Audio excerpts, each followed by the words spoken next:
សូមគោរពនឹងជម្រាបសួរមេដាបេដាអាណាព្យាបាលសិស្សានុសិស្សដែលមានកូនរៀននៅថ្នាក់ទី4នៃសាលាបឋមសិក្សាឧត្តរប្រុកទាំងអស់ជាទីស្រឡាញ់រាប់អាននិងសួស្តីកូនសិស្សានុសិស្សទាំងអស់នៅក្នុងវីដេអូនេះគឺលោកគ្រូនឹងបង្ហាញអំពីរបៀបដែលកូន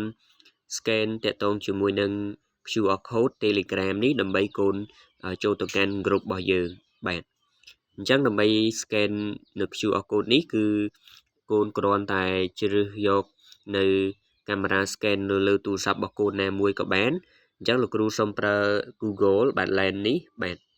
អញ្ចឹងគ្រូគ្រាន់តែចុចទៅលើឬក៏កូនអាចចូលទៅកន្លែងអក្សរ G នេះក៏បានដែរបើមានណាបាទអញ្ចឹងកូនចុចទៅលើនឹងមកហើយបាទបន្តមកទៀតគឺវានឹងចេញដោយកាមេរ៉ានេះអញ្ចឹងកូនគ្រាន់តែចុចត្រង់ហ្នឹងបាទលោកគ្រូចុចត្រង់កាមេរ៉ាហ្នឹងបាទអញ្ចឹងបន្តមកទៀតកូនតម្រង់ឲ្យត្រូវ QR code របស់ Telegram របស់យើងនេះគឺ Telegram គ្រប់របស់យើងណាបន្តមកទៀតវានឹងចេញនេះវាតកតងវាចេញដំណរ link នេះកូនគ្រាន់តែចុចលើដំណរ link នឹងមួយមកបាទចុចលោកគ្រូចុចទៅអញ្ចឹងវានឹងនាំទៅកាន់ group Telegram របស់យើងហើយសូមបញ្ជាក់ដែរថាតើតែកូនមានគណនី Telegram ទើបអាច join group របស់យើងបានណាបាទអញ្ចឹងលោកគ្រូបើកជាមួយនឹង Telegram បាទអូខេអញ្ចឹងបើសិនជាកូនអត់ទាន់បាន join group វានឹងឲ្យ join ណាប៉ុន្តែដោយសារលោកគ្រូមាននៅក្នុង group នេះស្រេចហើយអញ្ចឹងគឺអត់ប្របែកទេឥ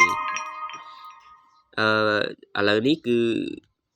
ចំពោះ group Telegram របស់យើងគឺសមាជិកគឺមានទៅតែ38នាក់នៅឡើយហើយកូនគឺទាំងអស់គឺ44នាក់អញ្ចឹងមានន័យថានៅអត់ទាន់គ្រប់100%នៅឡើយទេអញ្ចឹងសូមមេដាបេដាអាណាព្យាបាលក៏ដូចជាកូនសិស្សានុសិស្សចូលនៅក្នុង group របស់យើងឲ្យបាន